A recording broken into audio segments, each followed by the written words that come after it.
Olá, boa tarde, gente. Tudo bom com vocês? Mais uma live. Olá, Monique.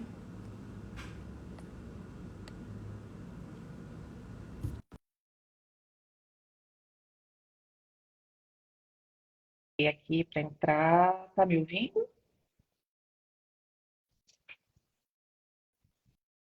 Coloquei aceitar já.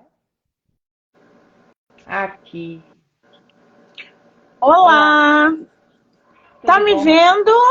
Tô te vendo. Tudo bom, querida? Ah, que maravilha. Aqui eu não consigo te ver, mas eu tô te ouvindo Ah, perfeitamente. que bom. Você tá me Tô a te nossa vendo. entrevista, né, não tem problema, a nossa entrevista nas plataformas, ela vai Uhum. normalmente, como tiver, tá todo mundo vendo aí, então nas plataformas também. Nós duas vamos aparecer. Eu é que não te vejo, tá, Ah, Elvia? que pena. Mas por quê? É assim mesmo? Isso é bug do Instagram. O Instagram tem Ah, apresentado muitos bugs, hum. principalmente de influenciadores. Mas Oh, meu Deus.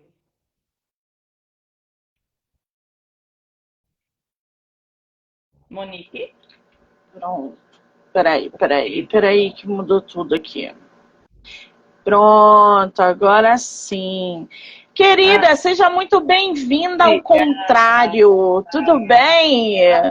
Ao contrário, foi bom. Tudo ótimo. Eu fiquei apaixonada pelo seu trabalho, Monique. Que honra participar aqui com você, porque é muito raro hoje em dia as pessoas colocarem, fazerem uma página, né, um meio de comunicação desses assuntos que estão tão em alta, estão na nossa Sim, pele, sob nossa pele, e não são. As pessoas não estão ligando, parece. não É que falam, né? é difícil olhar, é difícil tocar, é difícil trabalhar sobre, mas é necessário. E você está de parabéns, fiquei sua fã. Eu é que agradeço. Eu costumo dizer que eu sou uma privilegiada de ter tantos profissionais da área da saúde mental, aptos e receptivos para falarem aí de assuntos que são muito importantes, numa geração onde as pessoas estão cada vez mais adoecidas emocionalmente e transformam essa busca por ajuda emocional num grande tabu. Ainda hoje, pessoas sentem vergonha de procurar ajuda porque acham que fazer, às vezes, uma terapia, tomar um remédio, é coisa de doido. E, na verdade, a gente tem que quebrar isso, parar com isso, trazendo cada vez mais profissionais para conscientizar de que é muito importante procurar ajuda emocional, tratar as nossas dores, os nossos traumas e conversar. É a única maneira que a gente consegue encarar os nossos problemas. É resolvendo através da conversa, é resolvendo, procurando profissionais qualificados para tratar das nossas emoções. E você, evidentemente, é uma dessas profissionais. Então, muitíssimo obrigada, tá? Ah, me arrepiei aqui. Obrigada Você é de qual lugar do Brasil? Eu estou no interior de São Paulo, em Itapetininga. Ah, Você que está no bacana. Rio, Conhece o né? Rio? Eu tô no Rio. Conheço, eu sou apaixonada pelo Rio de Janeiro, pelo amor de Deus. Ah, que Estou no delícia! interior. Estou em Itapetininga, São Paulo. Muito bem. O pessoal que está entrando aí, inclusive aqui no Kauai, que não está entendendo nada, que ainda não me conhece porque a gente está no Instagram da Elvia, né? Eu sou Tá. Monique, tem um canal lá no Do Livro Não Me Livro, quem quiser se inscrever, para acompanhar as entrevistas que são geradas diariamente, tanto de literatura quanto de saúde mental. Então a gente tem aí canal no YouTube, Spotify, Anchor, Amazon, ou pelo meu próprio Instagram, MoniqueMM18. Muito bem. Elvia, para a gente começar a falar sobre o tema que você escolheu, eu queria que antes você dissesse para a gente um pouquinho sobre a sua trajetória, formação, especialidade, atendimento, faixa etária, enfim, para que a gente possa te conhecer. Certo.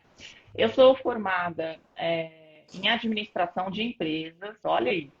Foi uma loucura a trajetória da minha vida. E depois eu comecei a trabalhar no consultório médico, né? E comecei a me apaixonar mais pela saúde. Criei ali dentro do consultório, que é meu esposo, né? Que é médico, mas eu abri outra parte ali, que é a estética. Eu sou apaixonada por estética, cosmético, perfume, maquiagem, essas coisas. E aí, um pouco antes da pandemia, passou um tempo, começou a me entristecer, e eu já de olho na psicanálise. Já tinha feito um pouco antes, pulei um pouquinho. Tinha feito também gestão hospitalar, comecei a gostar mais da área.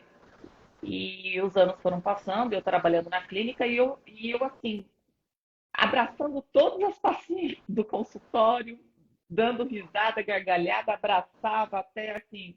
Meu esposo falava, né, dá risada mais baixa. Eu falei, não, tem que ter festa aqui. Então, era engraçado, porque ele é bem reservado, fechado, e eu era escandalosa, né, ali dentro. Então, eu acabei abrindo uma empresa de estética, que eu administrava, e eu amava, né, ao ver as pessoas se sentindo felizes, satisfeitas, poderosas, né, tanto mulheres como homens, que também tinha procura do público masculino.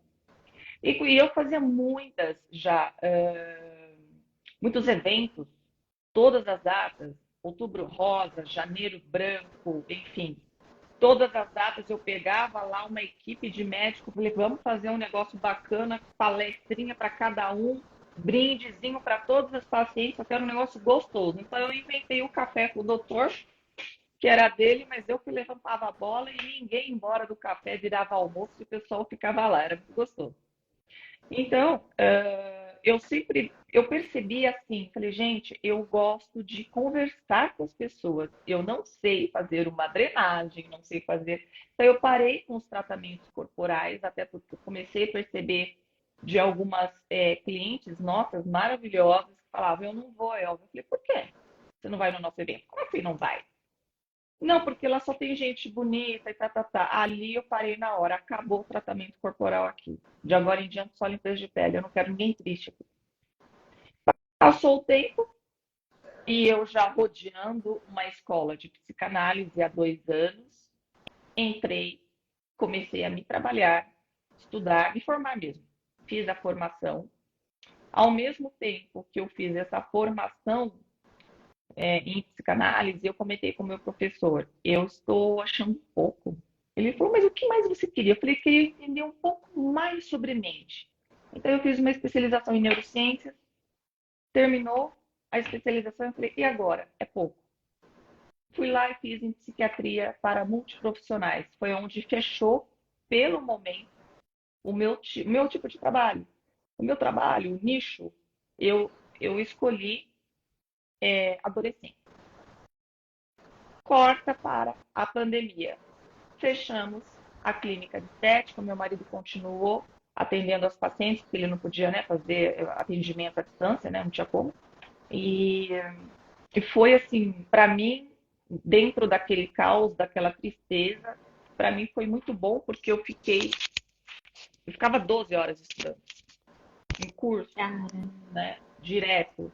E eu gostava cada vez mais, me interessava cada vez mais. Os professores perdiam paciência comigo na faculdade, tanta pergunta que eu fazia. Começaram os atendimentos, né? E eu atendi muita gente. E eu gostei mais do público adolescente, porque para a gente conseguir, para o adolescente, a gente não, para o adolescente conseguir ressignificar é assim, Monique, é muito rápido. Sim. É mais diferente que nós, mais adultos, a gente tem mais camadas de proteção.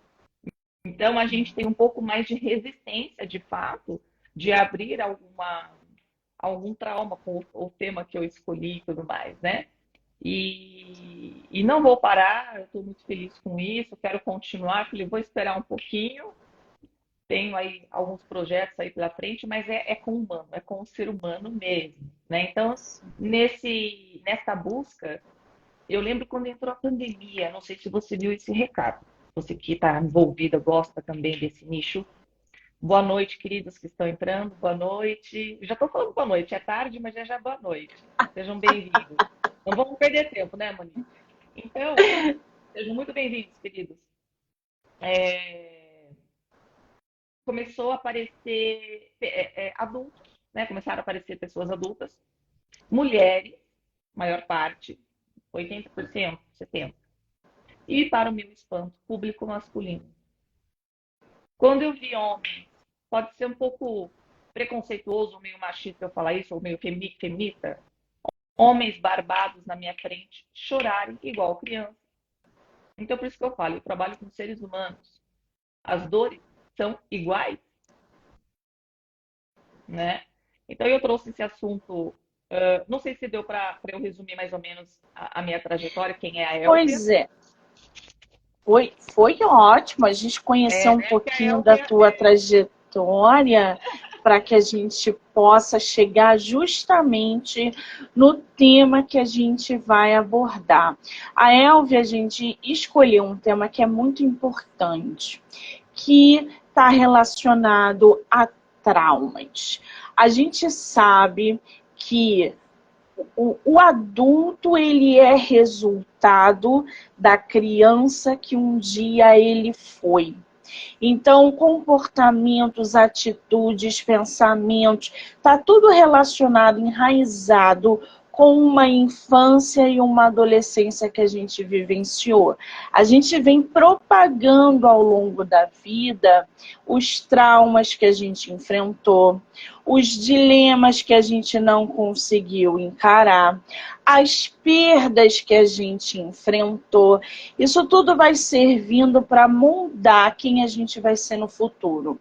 A gente viveu numa geração, eu falo a gente porque eu sou de 80, e na década de 80, pois é, então assim, na década da minha mãe, da minha avó, das nossas mães e avós, a terapia, ela era coisa de maluco. Então era você engolir o choro e seguir adiante. Você não tinha um amparo emocional.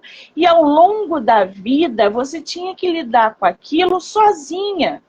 Tinha que encarar os seus traumas sozinha, você não tinha um amparo. As gerações, elas estão constantemente mudando. Hoje a gente vive uma era tecnológica, onde a gente tem muita informação, muito acesso e rapidez a profissionais. Então, o amparo ainda é maior, o amparo ainda é muito mais direto. Isso não anula o fato de sermos o resultado daquilo que um dia a gente viveu na infância e na adolescência.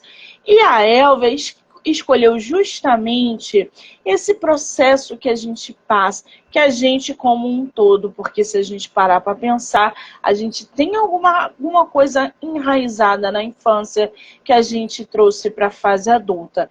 Mas a Elvia quis aprofundar. Ela falou, Monique, vamos falar de traumas, porque principalmente traumas voltados para abusos sexuais, onde isso pode acarretar um quadro de ansiedade, depressão, pânico, coisas que a gente vem gradativamente trazendo na nossa vida quando a gente não encara e não resolve. E é óbvio, a Elvia estava falando comigo nos bastidores, entre aspas, que o índice de procura por ajuda terapêutica aumentou. É óbvio que existe um leque imenso por causa disso, inclusive por causa da pandemia. Mas há um agravante quando se fala em depressão e suicídio. Ô, Elvia, hoje, quem procura mais por ajuda, na sua experiência, é o homem ou é a mulher? A mulher. A mulher é a que mais procura ajuda quando a coisa já. A mulher já chega com todo respeito, toda estragada por dentro, esbugalhada por dentro, por vergonha, e chega e fala: Elvia, eu não aguento mais, eu preciso falar com você. É um medo de falar do que aconteceu. Eu já até imagino, a gente marca a sessão, eu falei: você pode ficar tranquila. Em questão a sigilo, tá, tá, tá, tá. Chegou na sala, a pessoa já começa a chorar. Aí eu falei: aqui é lugar de você chorar. Ai, não, Deus vai ficar bravo comigo. E eu entendo isso. Olha isso. Eu falei: não, Deus quer você feliz. Você nasceu para ser feliz. Se você tiver que xingar, você vai segurar minha mãe, você vai xingar, mas você vai pôr esse lixo para fora. Agora, comigo. Porque a pessoa ainda trava, trava, trava, trava. Olha só. Antes da gente entrar aqui na live, no podcast, eu comecei a lembrar de alguns casos que passaram nas minhas mãos, tanto de adolescentes quanto de adultas, principalmente mulheres adultas já, com a vida formada, enfim. Mas sempre fica, como você mesma disse, sempre fica alguma coisa para resolver, sempre apareceu uma patologia que não tem uma.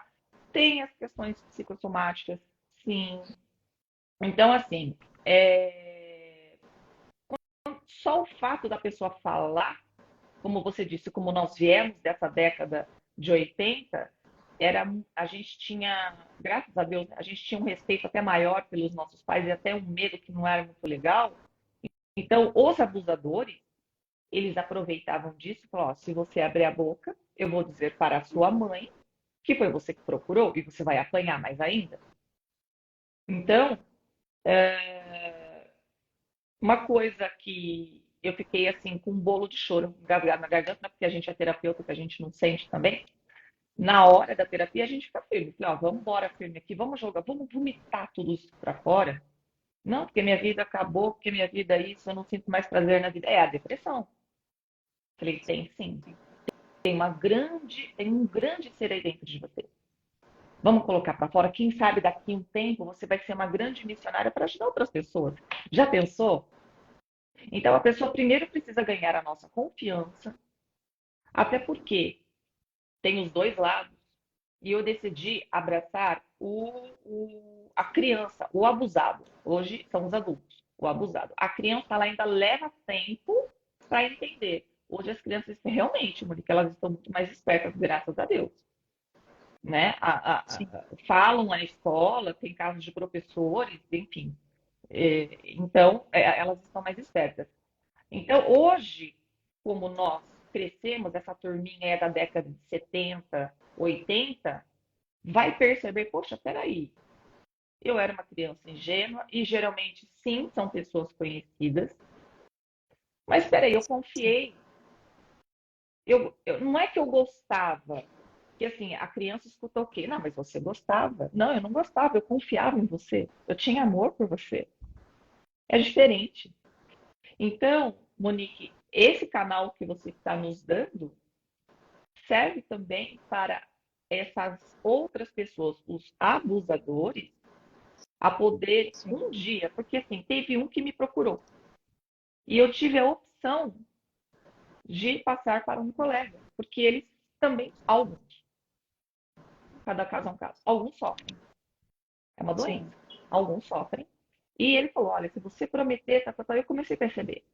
Eu te pago agora tudo, mas contanto que você não me denuncie. Eu percebi, eu falei: olha, conversa com. Fui lá no grupo dos terapeutas, um homem falou: eu pego, um colega, eu pego esse caso para você. Não é tudo que a gente consegue abraçar.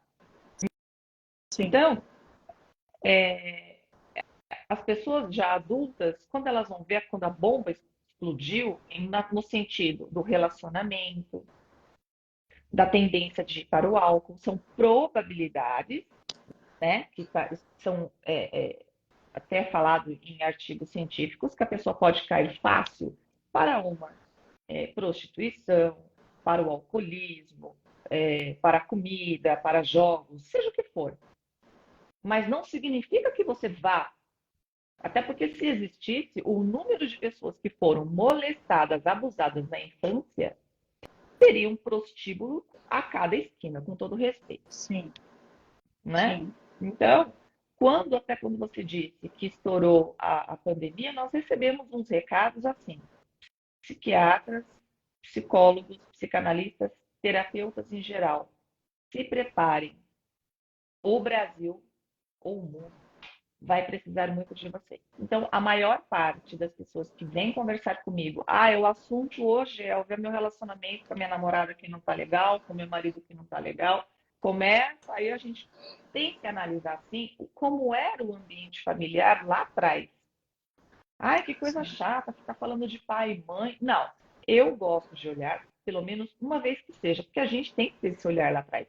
Não tem que ficar no passado, não. Tem gente que fica só no passado. Passado, passado, passado.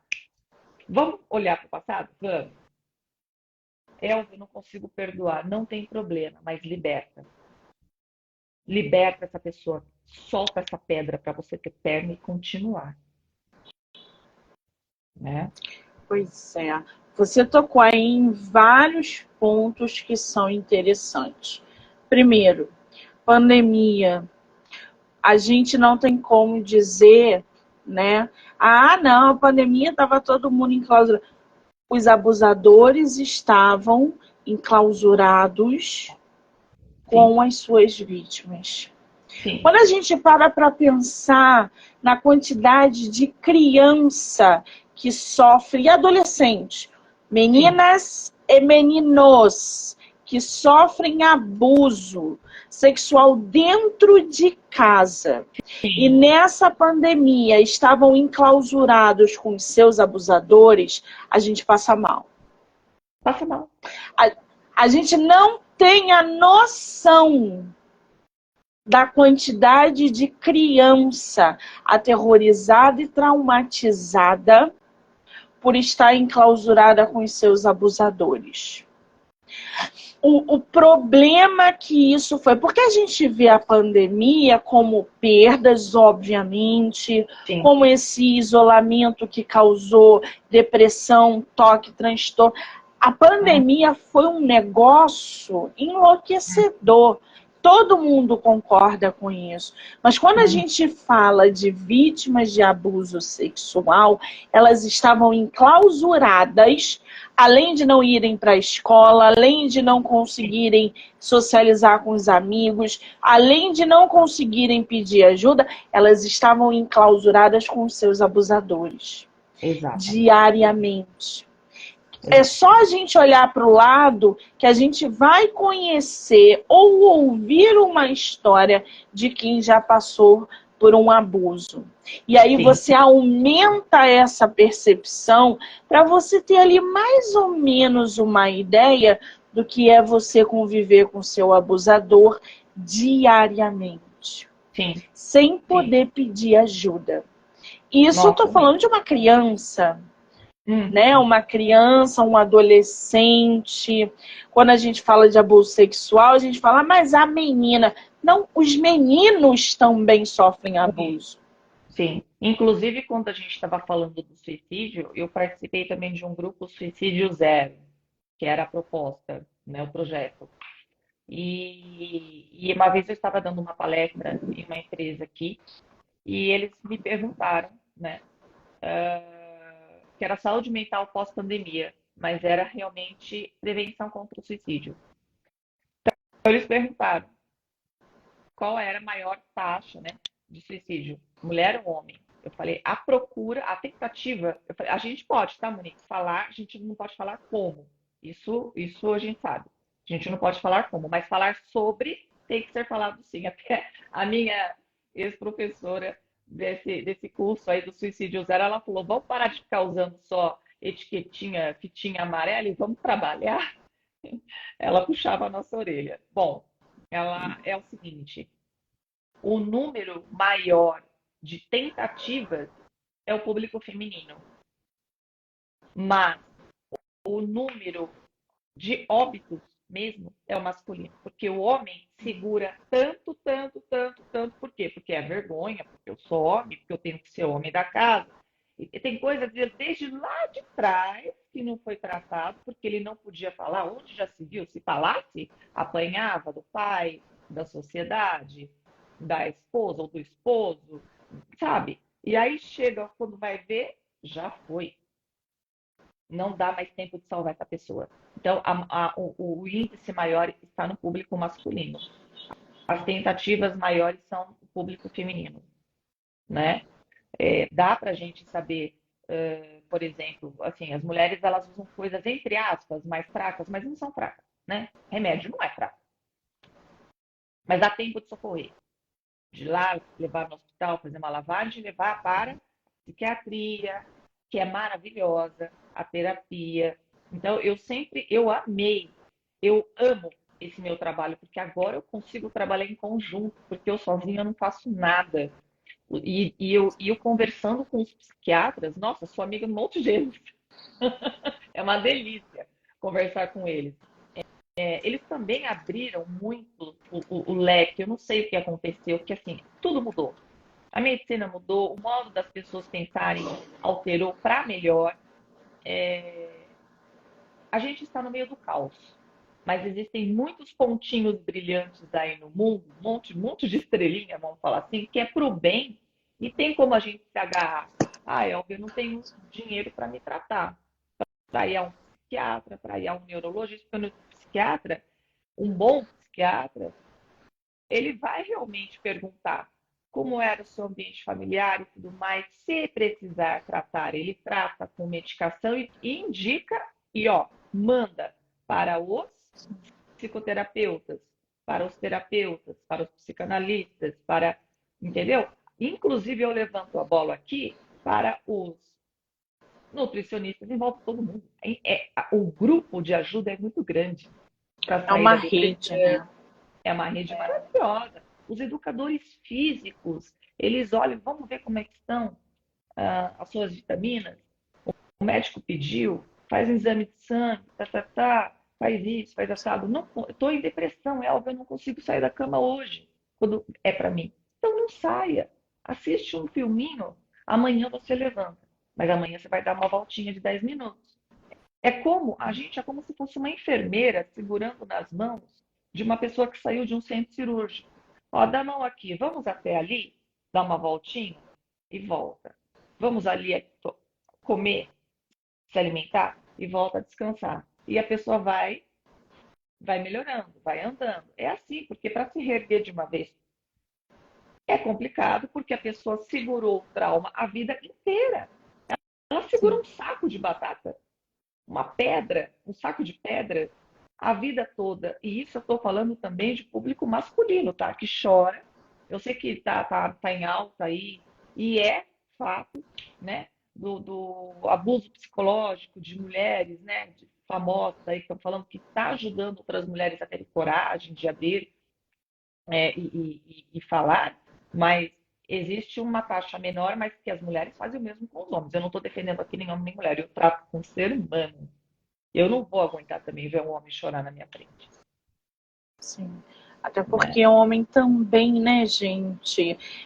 Por mais que ele resista a pedir ajuda terapêutica, no caso, vou a um psiquiatra ou vou a um psicólogo, enfim, ele também tem que lidar com as suas emoções e com seus traumas. Às vezes a gente vê aquele homem do nosso lado forte, pode ser o pai, pode ser o marido, pode ser o namorado, pode ser o melhor amigo, e você não tem ideia do que ele já passou na vida, mas ele nunca pediu ajuda porque ele vem ali de uma raiz cheia de machismo e preconceito, e ter que lidar com seus problemas não era uma opção. Então ele engolia e seguia direto.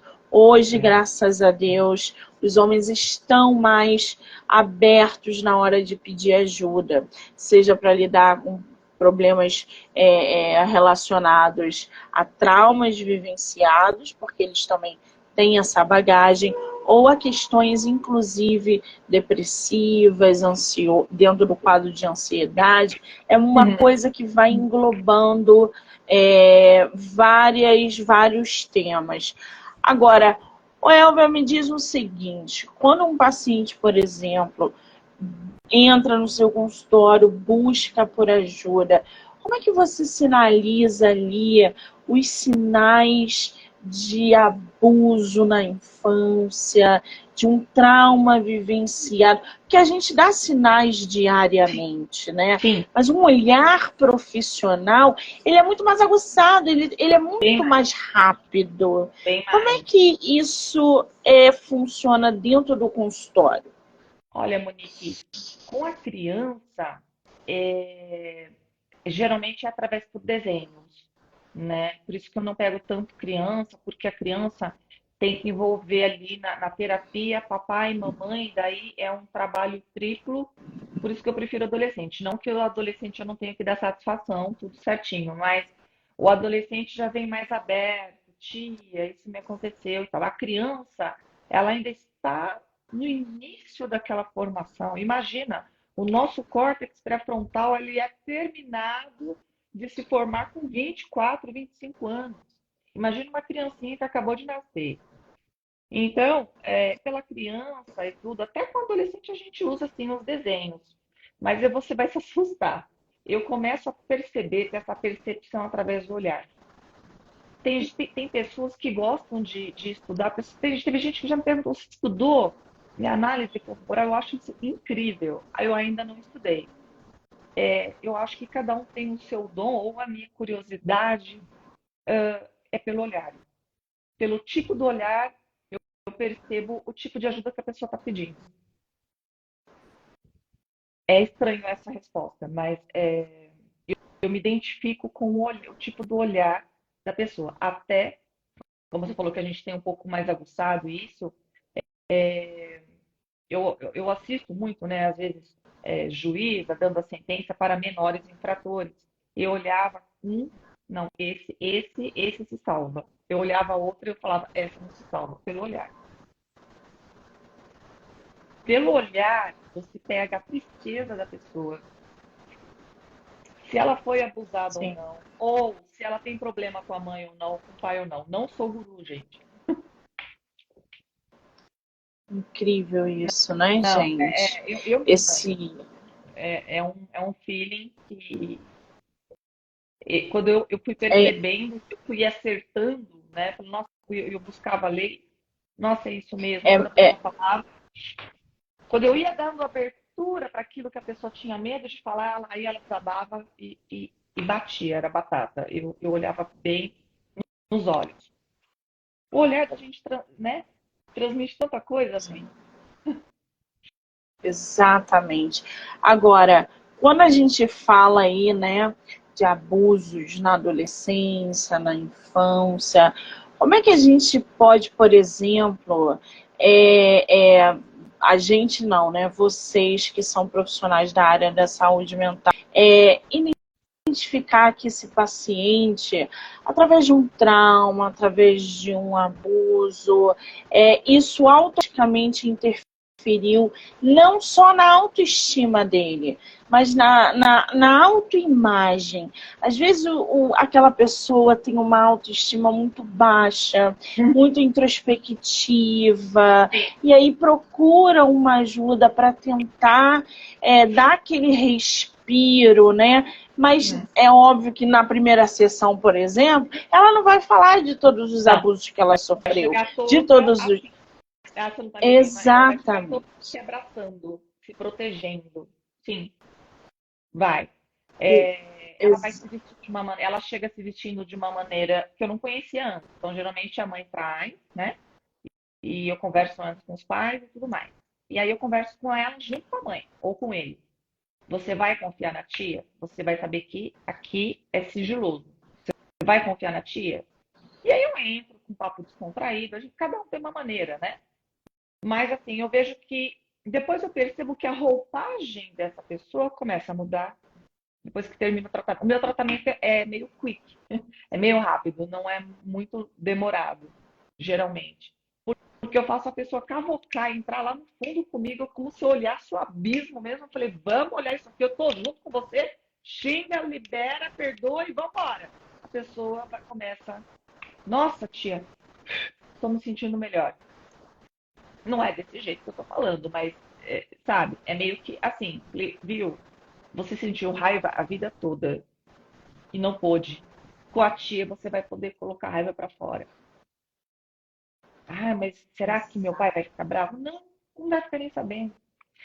E já tive paciente, adolescentezinha linda, que eu chamo de minhas valentes, dizendo pra mim, eu odeio meu pai. Quando eu olhei, pensei, é um amor ferido. Ela ama o pai. Ali eu falei, você vai comigo, você vai como se ele estivesse aqui, você vai falar, vai falar, vai falar. E eu falei, você está aqui comigo. E isso, você fez isso com minha mãe, com meus irmãos, e não sei o quê. Isso não foi abuso sexual, tá? É um tipo de abuso, né? Sim. Desavenças familiares. Também é um outro estrago. Então, assim, acontece em todas as famílias. Aí ela falou tanto, tanto, tanto, e eu falei, bate aqui. Eu nasci para ser feliz. E ela repetiu, chorava, chorava, chorava. No dia, na próxima sessão, ela já veio, tia. Eu não queria xingar meu pai daquele jeito. Eu falei, mas não era para você. Você não estava xingando o seu pai. Você estava se colocando diante das atitudes do seu pai que feriram seus irmãos, sua mãe, e tá, tá, tá. Eu fui fazendo ela perdoar o pai sem ela perceber. E por quê? Eu percebi que ela gostava de bichinhos, de gatinhos. Eu falei, olha só, papai, olha o coraçãozinho do papai, tá tão machucadinho. Vamos, segura o coraçãozinho do papai. Ó, é um passarinho. Vamos fazer de conta que é um passarinho? É totalmente lúdico. E ela ia assim com medo. Eu falei, isso. Quando eu consegui colocar o passarinho, entre aspas, lúdico, dentro da mão dela, imaginário, né? Eu falei, pronto, agora coloca no seu coração. Você vai cuidar do coração do papai. Tadinho. Ele trabalhou tanto. Hoje eu escuto da mãe. Elvia, agora eu tenho que pedir para ela entrar dentro de casa, porque ela não sai mais da frente da casa com as amiguinhas. Ela saiu do quarto. Ela está pedindo para comprar bermuda, porque ela só usava roupão largão. Eu não sabia o estilo de roupa dela. Pintou o cabelão, colocou florzinha no cabelo. Hoje eu estou me sentindo lindinha. Ah, dá vontade de pôr no colo. Ela já está bem Sim. consigo mesma. E o pai conseguiu. E a mulher veio falar para mim. O pai fala, né? Chama o nome da filha e fala: Você ama o pai? Ela, amo. Antes era um ódio mortal. Então a gente foi lá e cortou mal pela raiz. Agora, o abuso na criança também. Eu quis muito falar sobre abuso sexual, porque não, a gente não pode falar, não pode isso, não pode aquilo. Eu falei, não pode coisíssima nenhuma. A gente tem que salvar o pessoal. Tem que salvar a criançada, tem que salvar as mulheres. A gente tem que se ajudar. Tem que pegar uma na mão da outra e falar, vamos que a gente consegue. Tem muita gente que morre sem perdoar e não tem problema, Monique, mas tem que libertar. Porque a gente tem a nossa vida para continuar. A gente tem que caminhar com as nossas próprias pernas. E a gente carrega o peso lá de trás e não percebe. Você percebe, você parece uma psicóloga. Você é psicóloga? Não, sou escritora. Só que assim, só que assim, porque o meu projeto, eu já recebi muitos autores que passaram por abusos. Livros que eu divulguei, que foram premiados, voltados para abusos. Eu tenho entrevistas assim, da galera chorar de uma escritora escrever o abuso dela na obra, e a tia dela, 45 anos depois, lê o livro dela e falar: eu passei a mesma coisa que você passou com a mesma pessoa, mas eu nunca tive coragem de falar. E você foi e relatou no seu livro. Aquilo ali naquela família abriu. E assim, ela falando na live. Então, assim, eu recebo muitos autores e obras literárias voltadas para abuso. E, né, a gente tem também a nossa bagagem dentro dos abusos. E aí, enfim. Então, eu tô bem... Tô sempre recebendo pessoas que sofreram abusos, seja dentro da literatura, seja iniciando na literatura com obras voltadas para esse tema. E isso me traz uma visão muito mais ampla desse problema que a gente Sim, tem que conscientizar. sim. Então, principalmente na infância e na adolescência, né? Quando você é Que é escritor, ah, desculpa te cortar. Não, não, Você pode falar.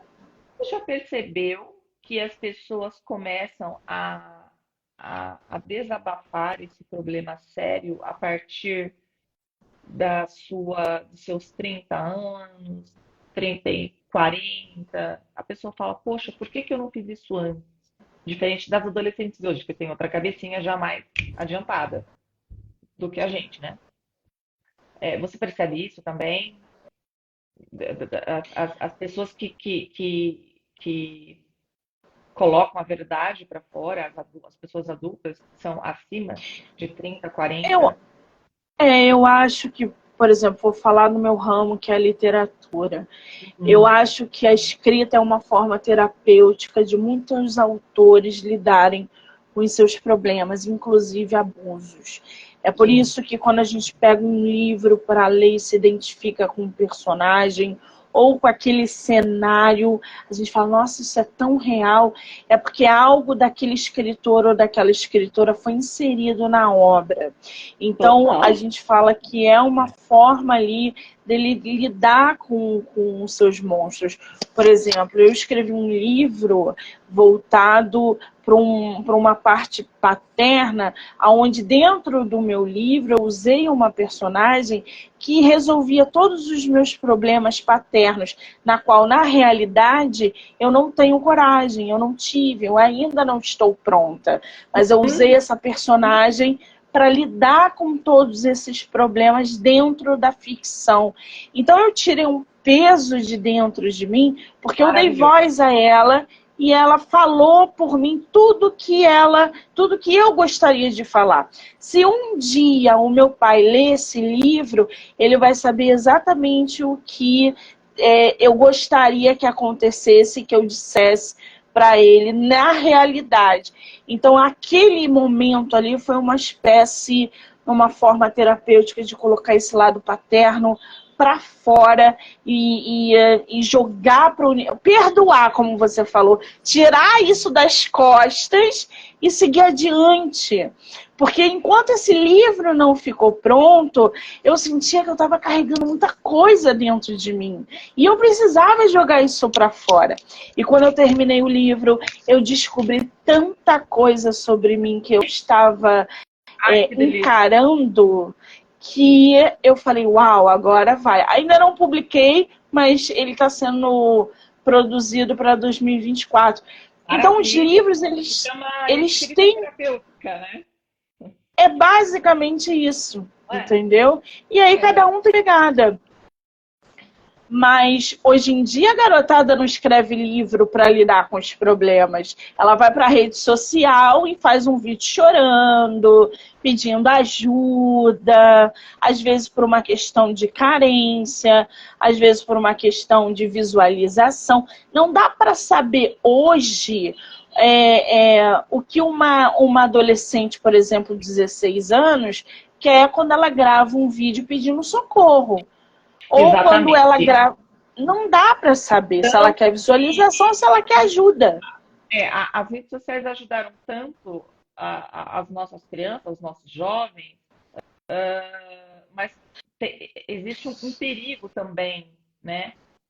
Quem tem criança em casa tem que ficar de olho o tempo todo. Já aconteceu numa cidade aqui perto de um jovenzinho ir embora no dia né, da despedida, foram os coleguinhas de classe, um chegou na casa, fez igual, é o efeito manada, fez igual, foram três, né? Não dá para entender. Então, assim, o que que a gente tem que fazer? Pai, não se assustem.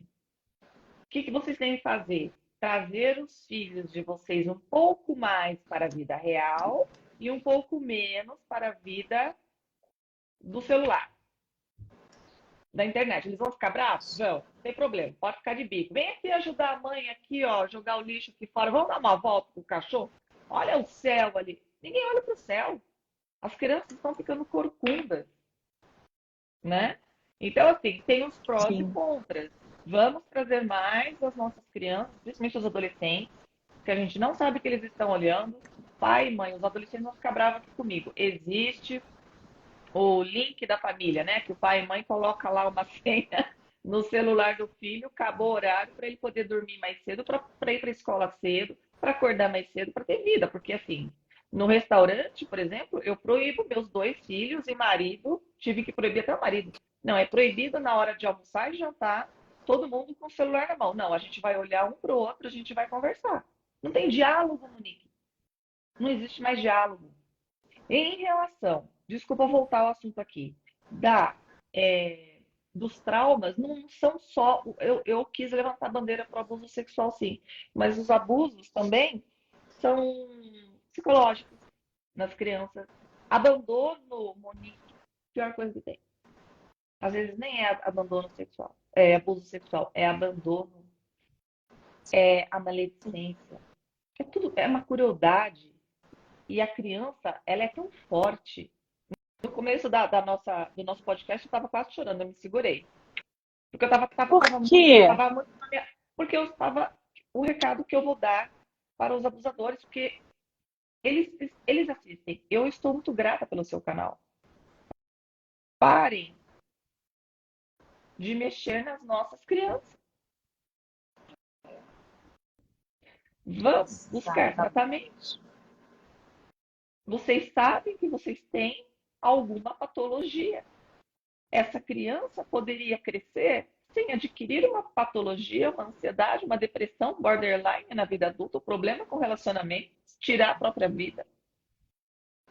Parem de mexer nas crianças do Brasil e do mundo inteiro. Parem. Não dá para Exatamente. falar mais, senão eu vou É, chorar. essa mensagem, né, para os abusadores, porque eles estão camuflados. Essa entrevista vai rodar em pelo menos 7 plataformas. Abusadores vão assistir essa entrevista, sejam eles conscientes e inconscientes. Eu estava vendo um vídeo essa semana de uma padaria. Estava na internet, era padaria.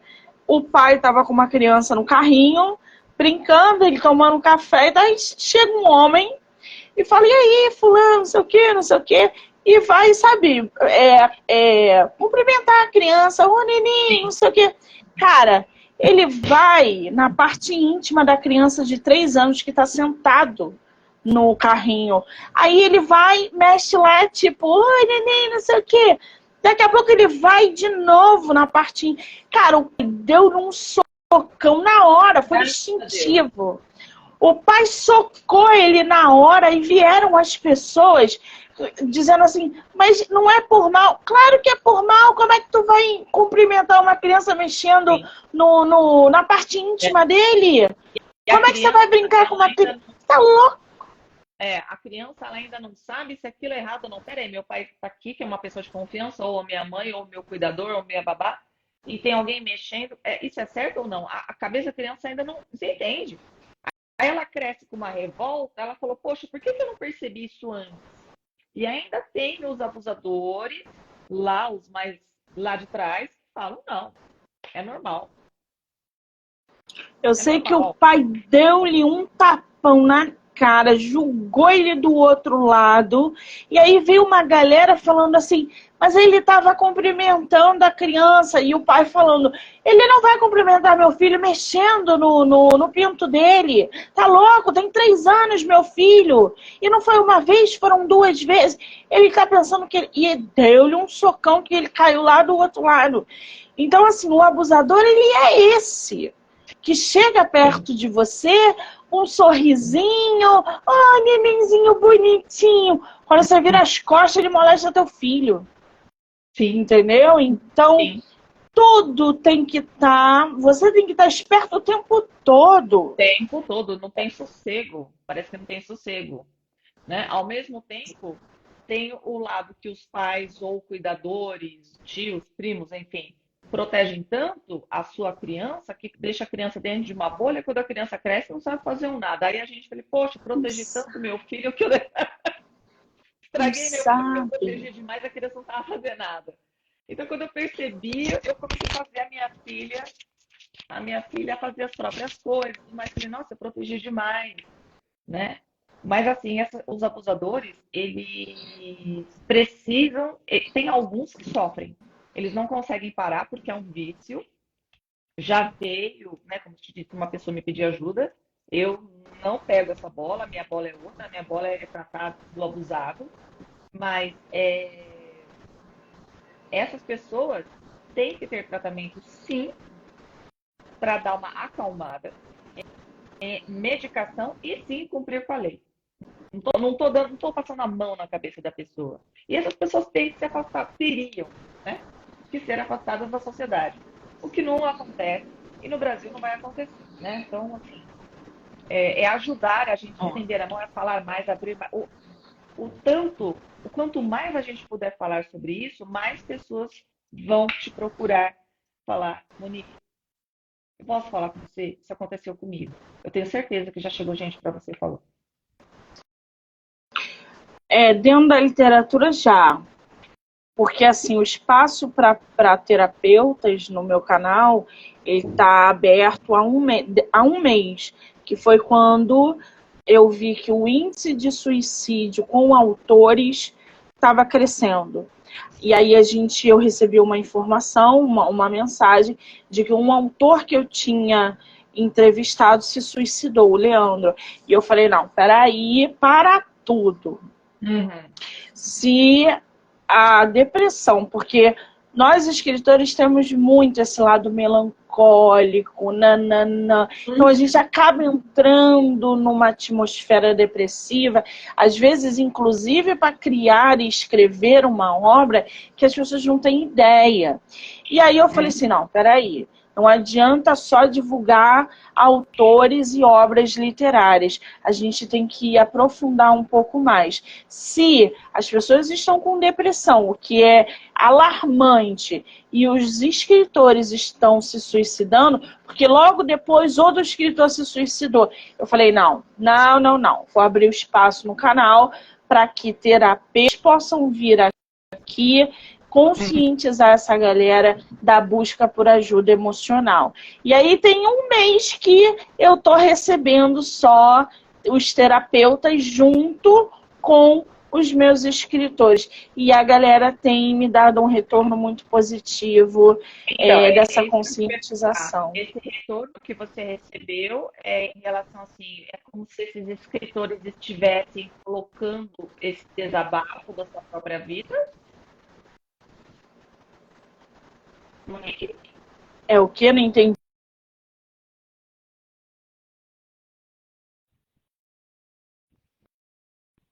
Aí. Ela caiu? Me ouviu agora? Eu não tô vendo. Oi, Elvia, mas tá cortado. Repete, por favor. Eu tô te vendo. Tá cortando, né? Tá me ouvindo agora? Cortando. Vamos ver, eu vou tirar do 4. Eu tô com um sinal aqui, mas eu vou pôr no 4G. Será que ajuda? Aí, eu acho que agora foi. Foi? Tá me ouvindo? Repete a sua... Repete o que você falou. Escritores que aconteceu essa questão do suicídio, que você falou que você está tendo respostas positivas, ou seja, você está tentando descobrir o que né, houve.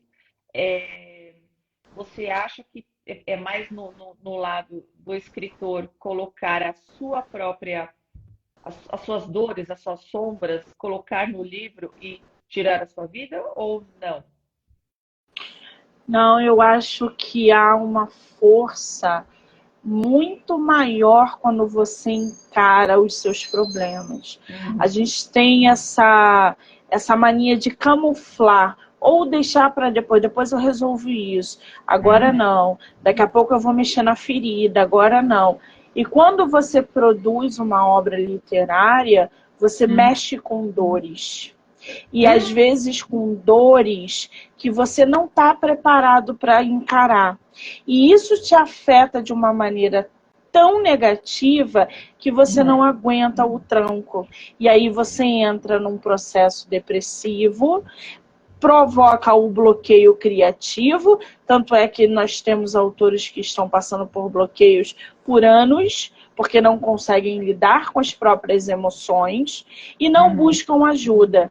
Então eles ficam nesse limbo de não procurar ajuda, não colocar para fora, entram no quadro depressivo, se sentem inferiorizados por estarem escrevendo, é uma bolha gigantesca. E aí, quando vê, eles acham que a única saída é morrer, porque eu não sirvo para escrever, esse negócio dói aqui dentro, eu não vou procurar ajuda. Então, é um monte de coisa envolvida. Eu acho que isso influencia bastante os escritores aí, que tem essa tendência melancólica, a afundar cada vez mais. Que interessante. É triste, mas eu achei interessante isso que você falou. Eu não enxergava dessa forma em relação aos escritores. Eu, como escritora, posso falar, por exemplo, tudo nas minhas obras estão relacionadas a emoções e coisas que eu vivenciei, e isso acontece com muitas coisas. Os abusos, principalmente. Eu tenho abusos sofridos, espalhados pelos meus 5 livros. Então, através dos personagens. Então, eu fui lidando cada vez mais com essa temática. Emoções fortes ali. Eu tenho um livro onde a filha mata a mãe. Então, assim, é um crime hediondo que eu tive que colocar um monte de coisa pra fora relacionada à minha mãe, senão eu ia enlouquecer, entendeu? E aí essa personagem jamais faria, que é matar a mãe, entendeu? Mas... E a gente vai lidando dessa maneira. Você vai matar, mas de uma maneira lúdica, o que esse monstro que tá dentro de você. Para você poder respirar, para você viver, para você tomar sua força de volta. Exatamente. Muito bacana essa questão da escrita. Muito inteligente, muito forte. Ela traz uma força muito grande. E comigo não, isso acontece com todos os escritores, né? Um romance não vivido. Eu tenho um romance que eu não pude vivenciar, abordado num livro, como aquilo mexeu. E quando eu terminei o livro, eu chorei durante uma semana de coisas que aconteceram há 20 anos. Então, eu tive que mexer na minha caixinha de Pandora de 20 anos guardada. E abrir essa caixa foi muito difícil. Construir personagens para abordar o que estava dentro daquela caixa foi muito difícil. Então, essa escrita terapêutica me ajudou a lidar com muitas coisas. E é com todo mundo. O Eric Durelli é um grande escritor, está aqui na live. Ele sabe do que eu estou falando. Todo mundo que mexe com porque a escrita é energia. Então, a gente vai mexendo, vai botando para fora. Não, de repente, aqui eu ainda não estou pronto para mexer. Aí você... para de escrever essa obra, começa outra. Então, tem uma galera escritora entrando aqui na live agora. Me sigam, porque futuramente, vamos ver, eu só vou esperar sair um processo que está em segredo de justiça, mas é o que está faltando para eu encerrar um dos ciclos da minha vida, e vai ser escrito. É sensacional. Eu vou chorar. Agora,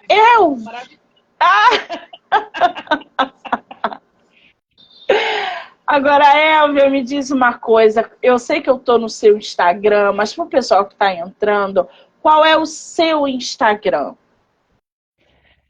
Elvia, com H, Elvia Mello, _ psicanalista.